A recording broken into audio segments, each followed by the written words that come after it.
Hey everyone, welcome to Dance Colleges and Careers, brought to you by InstaDance.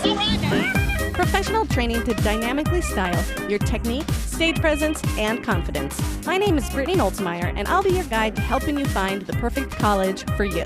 Dance Colleges and Careers is here to provide you with information about different colleges, what to expect, and how to find the right college for your dance style. Go to instadancecoach.com with any further questions and follow me on social media at instadancecoach, INSTADANCECOACH. Let's hit it. Hi, everyone. Today we have Maddie Kurtz joining us, and she's coming from Tallahassee, Florida. Hey, Maddie, how you doing? Hey, I'm good. How are you? Good, thanks. So Maddie, she's living in Tallahassee, where she is the research associate at the Maggie Allesee National Center for Choreography at Florida State University, as well as an adjunct faculty member in the School of Dance.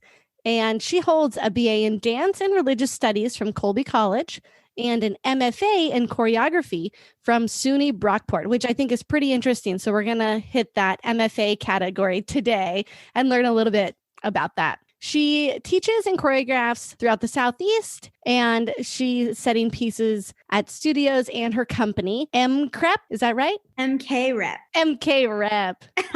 Yeah, that makes sense. Like Maddie Kurtz rep. She's a national competition adjudicator with StarQuest, Inspire, and Impact Dance Adjudicators. And we met at Inspire, but I work for StarQuest too. No way. I didn't know that. Yeah, maybe we met there too. I'm going on my 6th year with StarQuest. I've been with them forever. Oh, that's me with Inspire. I've been with them forever. So we are like on opposite tracks there. Yeah. Opposite, but similar.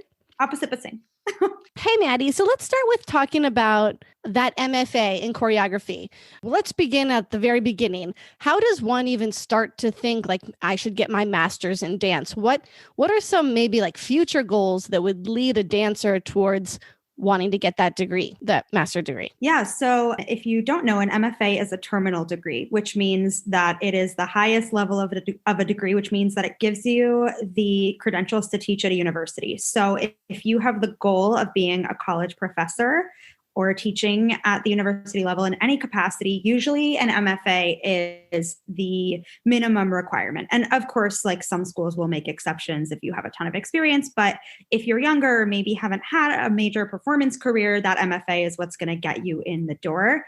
I also think if you're wanting more support for your choreography to make your work, more support for your research, whether it's written research or choreographic research, or more support for mentorship on your teaching, these are all reasons to continue your education in an MFA program. Cool. And obviously you have to have a thesis and purpose for going through getting your master's. Is that something that you already had as a basis before going to school? Like you really cared about a certain thing and you wanted to have more research in that area? Or did that kind of evolve as you were getting your master's?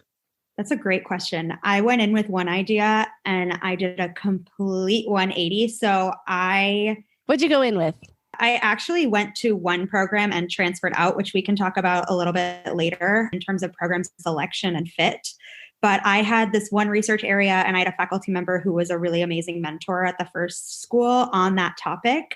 But then overall, the program wasn't a great fit. So I left, and then my interests completely shifted and my thesis ended up being on a completely different topic. So that's the awesome thing about school, is that you're just so immersed in the coursework and in your own work, making choreography and writing, that things just shift and bubble and it gets to really exciting places. And you have unlimited access to libraries and unlimited access to faculty members who are just such a wealth of knowledge, and your peers who can just challenge you in ways that you didn't expect or know. Yeah. When you say peers, do you mean other MFA students? Yeah. Because I know that program can be kind of small, right? So I don't know if that means a smaller community.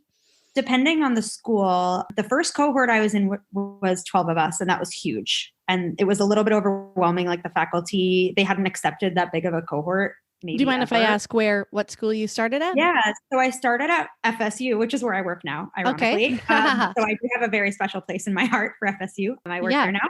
But I left so my class was 12 people at FSU. And then I went to Brockport and we started with 4 and 1 ended up dropping the program. So we graduated with 3, which was very small, but we were very close and we complemented each other really well and had really different interests in the best way. I will also say, because I went to school younger, the upper class undergraduates were pretty close to my age. So they functioned as great collaborators as well in my process. And there are a couple of undergrads who were seniors when I was graduating who are, I would say, 4 years younger than me, which isn't a huge age gap. And they're still my friends. I still make work with them. So it's just a really amazing way to network and meet people who will eventually be your circle and your collaborative cohort outside of school. Cool. So did you end up going to school right out of college? I did. And I know that a lot of people discourage it. And looking back, I would not change it for the world, because I do have more perspective now that I'm a little bit older and able to look back and think, wow, like if I went to school now, I would get more out of it. But I would only get more out of it because I've been through it, if that makes sense. Right. Like I've had this amazing education and now I have so much information and perspective that I'm like, I want to do it again. But if I did it again, it would be different. So I wouldn't change it for the world. I think that for like, if you're 22 and your sole reason for wanting to go to grad school is that you want to teach in academia, that's not the right approach, because you're not going to, the MFA is yes, it's your prereq for the job application, but think about all the people in their mid 40s who have had careers and are applying for the same 5 jobs that are available. You're not going to get it. But if you're wanting to increase your education and deepen your knowledge and practice teaching and get really great mentorship, like if you're invested in your creative process and growth, then go for it. I mean, I went to a small liberal arts college, so I had really amazing theory training, like my history classes and things like that. But I didn't get to take as many physical dance classes because they just weren't available. And so for me, it was about continuing my training. But most of my peers and colleagues were in the opposite boat. So like I came in and the research classes were like easy for me. Like I was used to reading scholarly articles and writing and reflecting on them, but I wasn't as used to the rigorous dance training because I had been out of it from my competition days. And I was dancing a good amount in college, but not like the people coming from BFA programs. Sure. So we all come in with different strains, but that's what makes it so beautiful.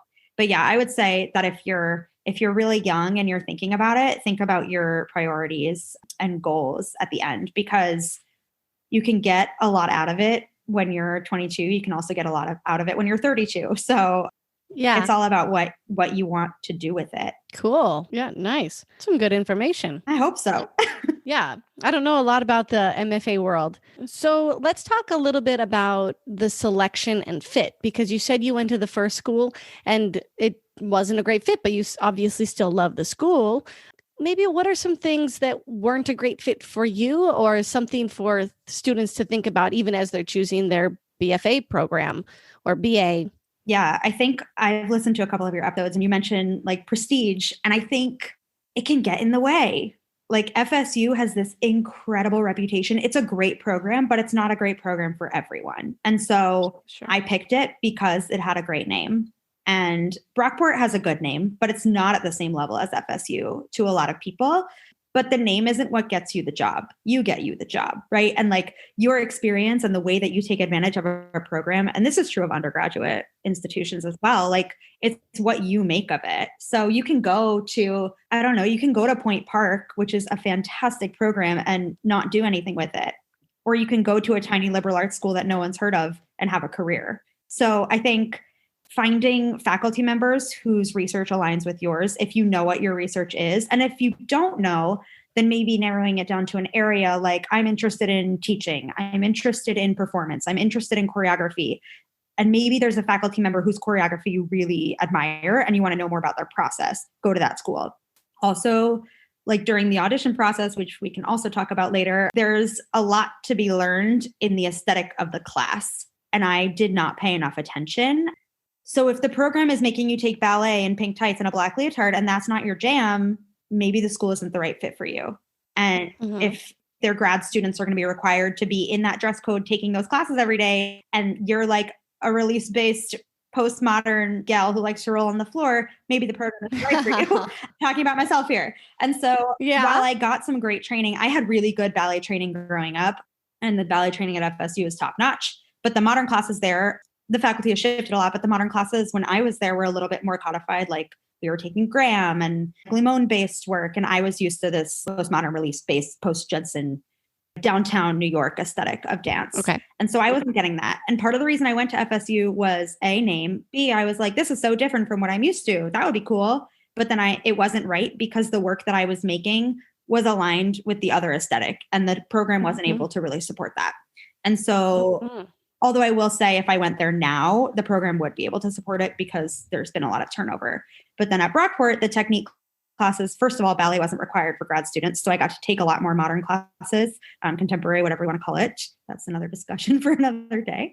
But I got to take my like postmodern release-based classes from many, many different faculty with very diverse backgrounds, but all in that same aesthetic.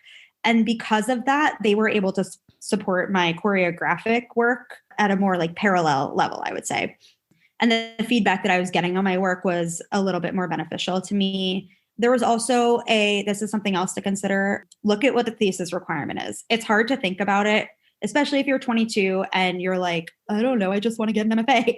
But it's so important to look at the requirements because some programs, you just have to make a dance. Some programs, Brockport, you have to make a dance. You have to write a very substantial thesis equivalent to what you would write in an MA program, which is like a precursor to a PhD, and that's a theory-based program. I wrote an 85-page paper to go with my 30-minute dance. At FSU, I would not have written that 85-page paper. I would have written my proposal of 10 to 15 pages. I think they might have changed it, but a short paper, it might even be shorter than that, like 8 to 10, made a 25-minute dance and done an oral and written comp exam, like a timed, here are questions about your piece. So make sure that you look at those requirements because it's important to find something that aligns with what you want to get out of the program. Sure. And some programs, like you won't have to do basically any writing. And some programs, it's all writing. So just knowing yourself and your goals and your strengths and weaknesses and where you fall in those different categories is really important, I think. And it's hard to know that going in. Like, I wish someone had told me that. People only told me to look at like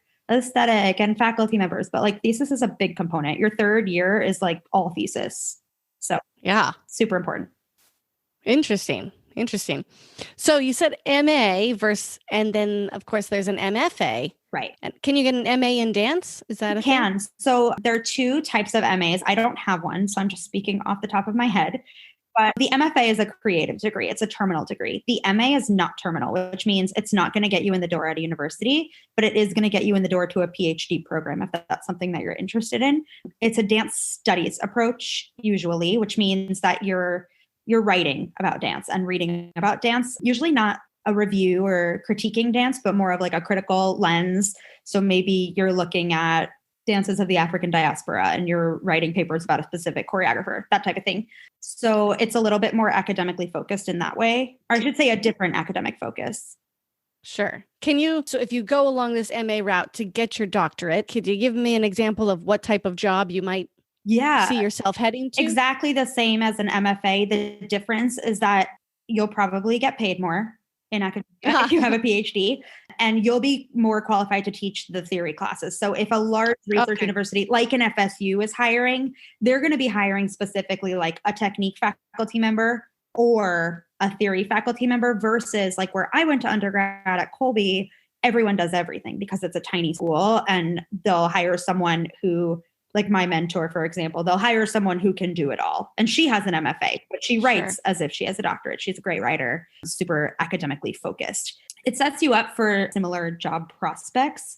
But then there's also MA in dance education, which if you're wanting to teach like in a public school, that can come with a K-12 certificate or licensure, depending on your state, and get you in the door for that. It's also if you're just wanting to deepen your teaching, but you don't want to go through the MFA, MA programs are usually a little shorter, 1 or 2 years. So if you're wanting to deepen your teaching practice in that way and not in academia, but rather like in private studios or the K-12 setting, that's a good route to take. Okay. Become an Instadance insider today. Instadance Coach is virtual guidance toward a professional dance career. It is an exclusive program for the serious dancer. If you are a dedicated, passionate dancer with drive and hunger for success, you can apply today at www.instadancecoach.com. Wow. So you said, let's talk about the audition process. What should we talk about? I'll tell you about it. It's pretty intense for MFA For the for an MFA program? So usually how it will work is you will submit all of your application materials in like November, December. Make sure you check deadlines well in advance too, because some schools are like November 1st, November 15th. And if you start thinking about this on November 15th, you've missed those. And you can only apply to the programs that are due in December. And that's unfortunate because then you're just limiting yourself. Yeah. But basically, you'll turn in, depending on the school, like a basic application, usually some sort of statement of intent, like here's why I want to go to grad school right now. Here's what I'm doing. And then some schools will ask for samples of choreography. So like links to YouTube or Vimeo, videos of your work or performance. And then you'll go to a live audition. Most of the programs are 2 days. They do not fly you out. You have to fund your way there. I will say now in this time of COVID might be a great time to apply because they're probably doing everything virtually. So if it's in the back of your mind, you might think about it just to save some money. I know as artists, we don't have endless funds and deep pockets usually. So it can be a bit of a strain having to fly across the country because you're excited about a program in California. I did that. It's hard. Then you have to get a hotel if it's 2 days. Some programs are really nice and will say like, they'll set you up with a student to stay with so you don't have to pay for a hotel, but you still have to get yourself there.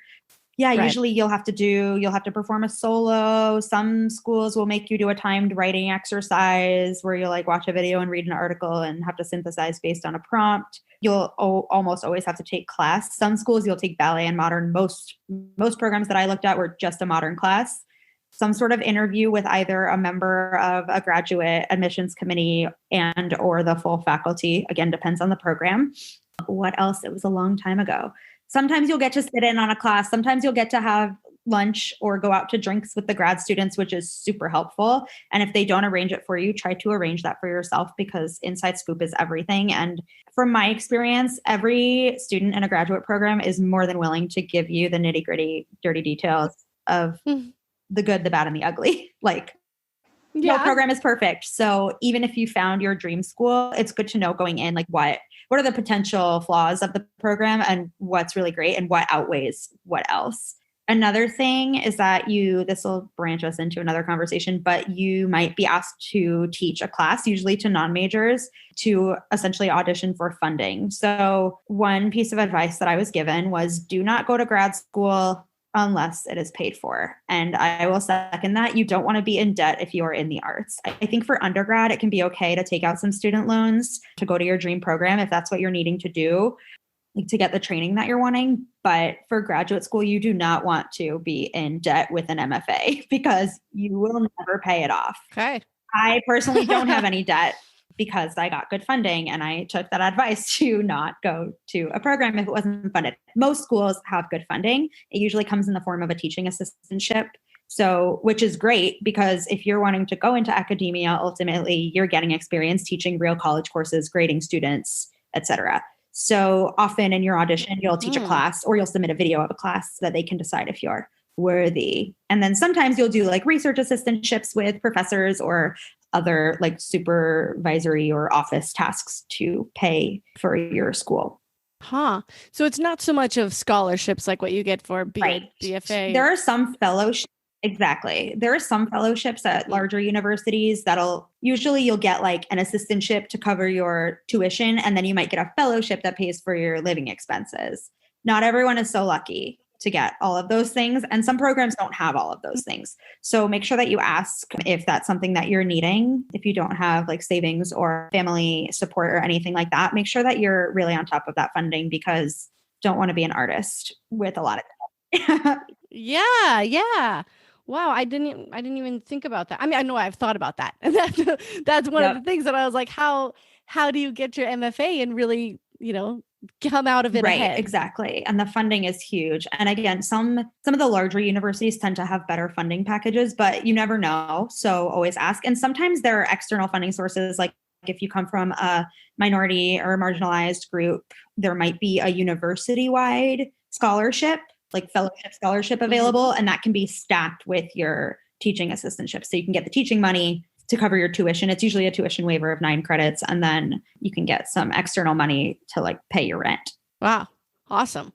So I talk about this in several of my earlier episodes about like being in state or out of state. That can really cause big decision making when choosing your BA, BFA. Does that come into play with an MFA, or is it just? No. So any program, go where you want. Most programs, so the way they did it at FSU, some are not as explicit. So I'll share this. FSU was super explicit. They give you the financial aid coming in, and they tell you the second you move here, you have to become a resident. So you have to change over your driver's license, your car insurance, your car registration, your mailing address on file, whatever, et cetera. So you change that all over. And then a year later, they support you at the in-state level. But when you come in out of state, they give you whatever you need. They give you the full tuition coverage. But at Brockport, they weren't as explicit. But I knew to do that. So the second I got to New York, I changed everything from Florida to New York. And then after my first year, I got in-state tuition. And the funding at Brockport wasn't quite as robust as the funding at FSU. So I was very glad I did that because I had to pay for a couple credits. But in-state credits at the New York school, at a SUNY school, they were like stupidly cheap. So I ended up being able to pay out of pocket from a savings account for those because it was like negligible money in the long run. Interesting. So yeah, don't let that, it's not like a BA, BFA where that should make your decision for you. Okay. Do you know if you're a BA, BFA, when you move there, should you become a resident and look at doing that similar to how you did it? It's tricky. It depends. If your parents are paying for college, no, because they're going to claim you as a dependent and you can't claim a different address if you're a dependent. Okay. But if you are paying for college by yourself, it's definitely worth looking into, because if you become a resident after the first year, you'll get that in-state rate. Just be really diligent. Make sure every state's a little different in terms of the requirements and paperwork and the paper trail that you need to have. I think it's like a bank account. Also, there's something financial in there to prove that you're not a dependent on your parents and you're not just like mooching off of your parents, but also getting in-state tuition. Yeah. But yeah, if you're paying your way through school by yourself independently, I would say look into it because it's going to make a huge difference after that first year. Yeah, that's a great tip. Woohoo. Yeah. So let's talk about some modern versus contemporary, if you are interested in that. Sure. We really haven't talked about very much modern on this podcast yet, but I think at least when I was looking at college, it's been many years now, the modern programs were very modern. And now growing up, everybody's doing contemporary and might be a little surprised when getting into a modern program, unless you see these programs changing to be more contemporary. Do you have thoughts on this? Yes. I think a lot of the programs, their language and labeling has not caught up with what they're actually doing. So I think that at most schools, unless more old school programs will have you take like Graham, Limon, Cunningham, these codified modern techniques. But most programs now that are quote unquote modern based are arguably contemporary. Now, if you're in the competition world and you're doing contemporary, it's going to look very different from the contemporary that they're doing at these schools. To me, the word contemporary just means it's happening now. Versus modern is like an art movement, the modernist period. And so if you're not doing a codified modern technique or like a mishmash of those things, and you're doing this like releasing into the floor, rolling, spiraling, again, that downtown New York aesthetic, that to me is contemporary dance, just as much as what I see on the competition stage is. Although often that competition stuff is verging on lyrical. That's conversation too. But yeah, I'll say I think that the issue is that the programs haven't caught up in terms of their languaging and naming with what they're actually doing, especially because now there was just like a huge overturn of so many faculty members, like in the last 5 years, people retiring. And a lot of those people are like the tail end of the codified techniques. And so these people who are like in their, I'd say like late 30s, early and mid 40s are coming in, and they've got this more downtown New York release-based aesthetic. And so they're teaching contemporary. Sure. And some schools have shifted. Like FSU, when I was there, I feel like we called it modern, but now they call it contemporary. So they've got it down at FSU, and everyone else should take it because Brockport's calling their classes modern. And I'm like, this is not a modern class. This is the postmodern slash contemporary class. So confusing. There's so much going on. Yeah, right. Yeah. And then sometimes I know that programs like want to change and want to become more contemporary, but you got to go through a lot of people and boards and to change the whole curriculum and change the whole, of what college needs to teach the students. Right. And nothing happens quickly in academic institutions, especially bigger universities.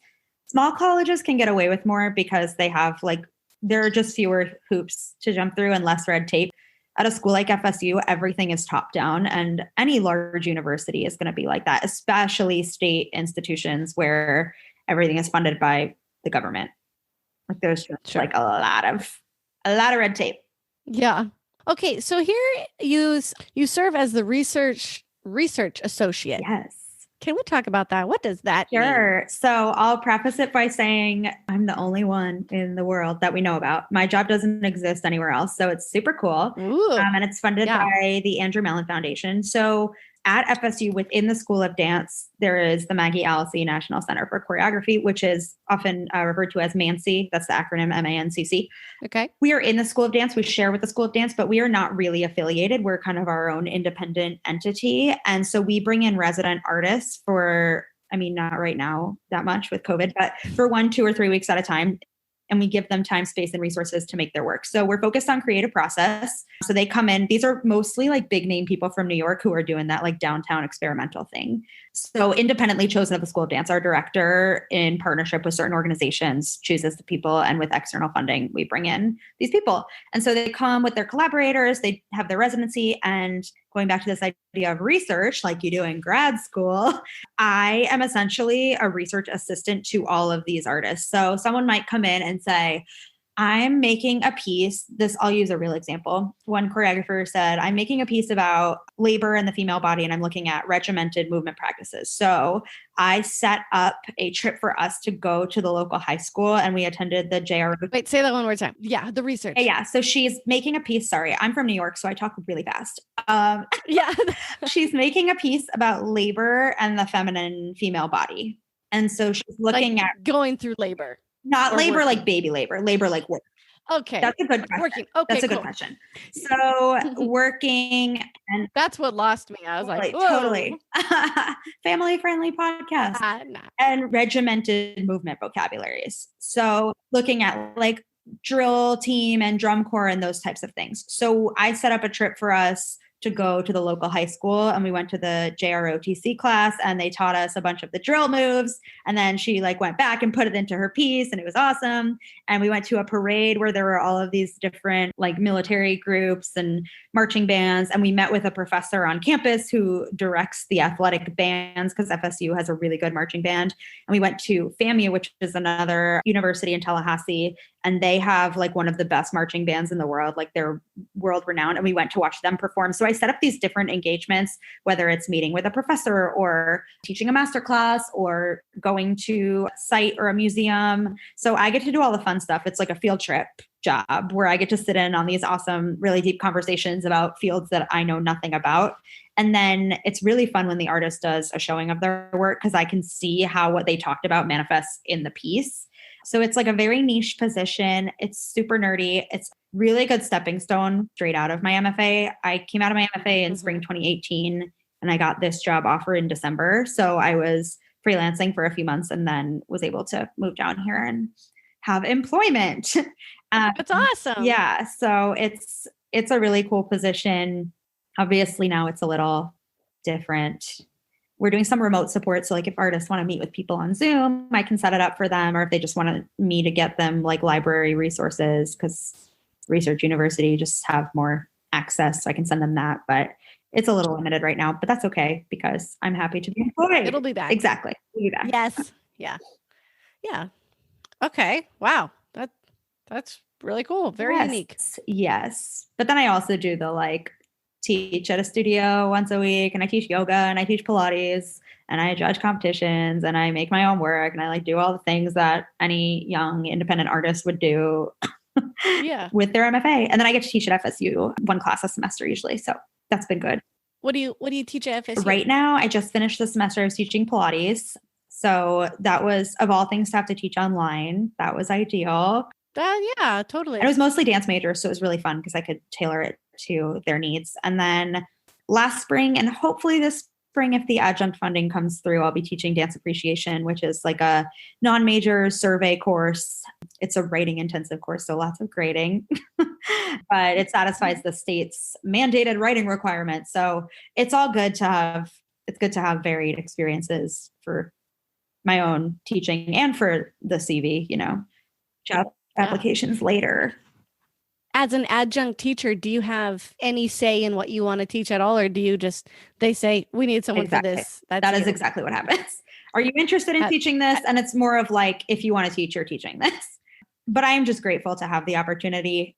I will say, like, hint to all the listeners, if you want something, ask for it, because they wouldn't have known that I wanted to teach. Like, the chair of the department doesn't know that the research associate, even though they knew me from before, like, they don't know that I want to teach. Right. And so I reached out and I said, hey, if there are any opportunities, I'd love to be considered. And then they were thrilled because they needed someone to teach the classes. And so always ask, because the worst that will happen is someone will say no. Yeah. Then you'll move on. Cool. So most MFA programs that I've looked at, they look like they focus on choreography, and we've been talking a lot about choreography. So do you think that as a dancer thinking about getting their MFA, is the main focus choreography? Like, if they want to perform, if they want to, I don't know, create other stuff, or just, I don't even know what else to say, but is choreography the main focus, the only thing they really should think about? Yes. If you hate choreographing, if you hate choreographing, an MFA program is probably not right for you. There might be some exceptions to that, especially if you've had a really impressive career and you just need the piece of paper, which is like the opposite of the boat I was in at 22 and just like wanting to learn. If you have had a great performance career and you're mostly interested in transitioning to teaching in higher ed, you can maybe get away with doing less choreographically. But at most schools, so like graduate school exists to do research. And in our field, choreography is the research. So you could make a case for a performance project at a lot of programs. There was one student 2 years ahead of me, and she did her thesis was performance based, and she commissioned choreographers. She had to seek outside funding, but she was able to commission 3 choreographers to set solos on her. And she was writing, it was something about, I'm not a scientist, I'm like a humanities gal, but she was writing about like metacognition and like the learning process, I think. So it was more of a science focus, which is going to be harder. A lot of programs are not going to support that type of thesis. They want you to write humanities writing about the work you're making. And so I would say, if you're 22 and you want to perform, like, I met some people at my auditions who were my age at the time and were like, well, I just want to be a performer. And my response to that is, so go be a performer. You like, an MFA is not going to get you a job performing. Yeah. And like, you're an employed dancer. I'm sure that you learned so much in undergrad, but you don't need an MFA is not going to get you a job. Like, if you want the BFA did. Without my BFA. Absolutely.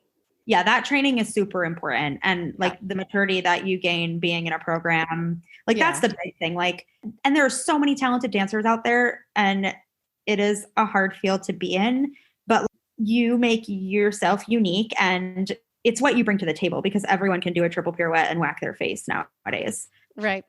I would say, if you want to be a performer, don't go to an MFA program. Wait, because if you want to be a performer and then go back to teaching, there's no shame. Like, it's totally normal to be 45 in an MFA program with a 22-year-old and then everything in between. Like, they're pretty diverse age-wise. Interesting. Yeah. Yeah. Like, my program, we were all around the same age and pretty young, but like at FSU right now, there are some returning professionals who are in their 40s, and then there are grad students in their 20s. So it's not like other fields where you have to do it right away. Yeah. Nice. So you have your company, MKrep. Yes. Is that something you started in college with this choreography thought, or did your MFA help you get that? Or yes. How did you get started with creating your own company? So I was making my work in grad school, and one of my dancers, it's so funny because I had a notification on Instagram this morning that was like, see your post from 3 years ago or whatever. And one of the dancers, I reposted it, and he responded and was like, oh my God, I miss this so much. I miss the repertory. Like, we joke, the MKrep thing is like kind of a joke because no one in their 20s has repertory. Like, I I've made only so many pieces. And, Right. and like my aesthetic is, I love humor in performance. And so people who see my work kind of get the nod, and like the logo has like a big sparkly period at the end of rep. Like it's a little cheeky, but, so I made my third year, I made 3 pieces, one of which was my thesis, that I was like, I really like these. And they all kind of fit together. They're very clearly within this one aesthetic, and like they're very clearly me. And anyone who watched them was like, oh my God, that was so you. And so I was like, I'm gonna put a label on this. And a couple of my dancers and one of my best friends, they were like, MKrep, like you should call it MKrep. And so That makes did it my easy. I did my first show. I produced my own Fringe festival show in Rochester right after I graduated, like the following fall. And then I made a couple of other pieces since. I haven't been doing that much, obviously, with COVID, kind of taking a hiatus, but I have fiscal sponsorship, which this is another like rabbit hole, but basically through an organization called Fractured Atlas, you just apply to them and I pay $10 a month, which is negligible. And basically if people want to make donations to me, they go through Fractured Atlas and then it's tax deductible. So like at the end of the year, if my family is like, what do you want for Hanukkah? And I'm like, just make a donation to my company, even if it's $20. But it makes it more legit than someone being like, here's $20 for your dance company. Or like people who are like, Yeah. here's $20 for your dance hobby. It just legitimizes what you're doing. Yeah. And it makes it tax deductible for them. So that's the way that I function financially for that. I have put a little bit of my own money into it, but mostly it comes from donations from private people. So Yeah. just to get started like that, do people need to have a lot of money to try to create something like this? Or You don't need a lot. You don't need a lot. It depends. If you know enough people in your community, you can always barter. And that goes for anything. Like as a dancer, if you're like, or dancing doesn't help me as much, but like as a yoga Pilates teacher to a massage therapist friend, hey, I'll give you 3 free classes for a free massage, like those types of things. And if you know people in your community, they might donate a venue. Like if you know someone who owns like a very beautiful, I'll just use a yoga studio as an example, because I've gone to plenty of showings in yoga studios. Like they'll probably give you the space for free or for a discounted rate. Or maybe there's someone who owns like a cool warehouse space, like being creative and not being dead set on like, I need to produce a show in a theater. Yeah. Especially because like the field is moving away from that. Like most people do not produce, most contemporary choreographers are not making work in traditional theater spaces anymore. And a big part of that is money. Like there's no one supporting that. So get creative, get to know your community wherever you're living, like get to know people, go to local businesses and introduce yourself, like make it known what you do to other people. And now that we're all on social media, either make your Instagram super friendly to all and not inappropriate, or have a separate one for your dance stuff and like give people your Instagram handle and be like, hey, I'm having a show, go follow me. And it's like a calling card now. Like I have business cards and I give them to people, but like no one wants it. They all throw it out. They're like, what's your Instagram? So that's like being, you're like, it's on the card. Yes, exactly. I bought these for a reason. No. Exactly. And I think mine are super cute. They're like curved on the edges. I love them, but I carry a few with me, and every once in a while, like if I go to a conference, that's the only time. And those are like scholarly, like nerdy conferences where we're presenting papers. And those people, like I'm super into that. And those people want my business card. But like the person who's donating their yoga studio to me for 3 hours to have a production, like that person doesn't care. They just want to look at my Instagram and see my work, or my website even. So having an internet presence can help you a lot, I have found. And being a good community member, like you don't need to be like saving the world and doing a ton of community service, but being a friendly face and like being loyal to places. Even like people have performances in coffee shops now, things like that happen all the time. I mean, no, I shouldn't say all the time because COVID, but we're in a weird time. In the last, prior to COVID though, like people are using spaces so creatively. Outdoor spaces are also a thing. You often need a permit, but some parks will let you do it for free. So just do your research, and you don't need a ton of money to start up. Make friends. But that's also, always important. Exactly. You need a social life. And I will say something that I'm very passionate about is I will not start a project unless I have money to pay the dancers. I will not let dancers work for free. It's different when you're in school. You should do every opportunity that you can that feels safe. But like even if it's $15 an hour, $10 an hour, low money, I will not make dancers rehearse for free now that we're all out in the world. Again, different when you're in school. People shouldn't be getting paid because you're paying to go to school. But yeah, I mean, I always pay my dancers. If I don't have a lot of funds, I'll figure out a way to make a solo, whether it's on me or I'm paying one person to make the solo, or I'll like do a collaboration because my best friend is in the same boat and she and I collaborate on things and we don't pay each other because we're both in it together. Right. But that is something that I'm really passionate about. Other people will make the like, but exposure argument. And I'm not about that. I don't think it's cool. I don't care if you're 22 or 42 and have no experience versus tons of experience. It doesn't need to be a lot, but dancers need to get paid. That's like my soapbox of the day. Yeah. Dancers need to get paid. Right. It's a job. This is not a hobby. Like it can be a hobby and a job. Like you can be passionate about your job, but this is a job and like this is our livelihood and people need to pay their bills. That's right. And eat. That's right. That's right. And we don't have to just do it for free because we like it. That's or like to get some exposure. Yeah. Like, no. Where can they reach out to you if they have any questions about your experience? So I just talked about internet presence and here's a plug for mine. My website is MaddelineKurtz.com, MaddelineKurtz.com. And my contact info is all there. I also I don't think it's weird to reach out to people via social media. Like that's how we got connected. Mm-hmm. So my Instagram is at Maddie Kurtz 92.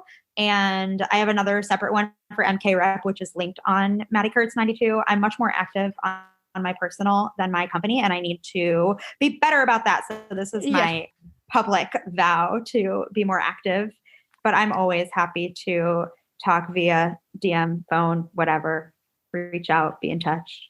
Awesome. So there you go. If you have any questions, reach out to Maddie on her Instagram or her website, Maddie Kurtz 92. There it is. Well, thanks so much, Maddie. Thanks for coming on the show. And I hope you all enjoyed this episode. I learned a lot about the MFA programs, and I hope you guys did too. Bye, Maddie. Bye. Thanks for having me. Thank you for listening to Dance, Colleges, and Careers, brought to you by Instadance. This episode is edited by Braden Grubb and myself, Brittany Noltmeyer. Theme song is created by Matthew Claiborne at Flamingo Sound and Show. And thank you to my sponsors, the Chiropractic Center of Leesburg and Claremont in Florida, and Pure Hemp Labs. Catch you on the inside.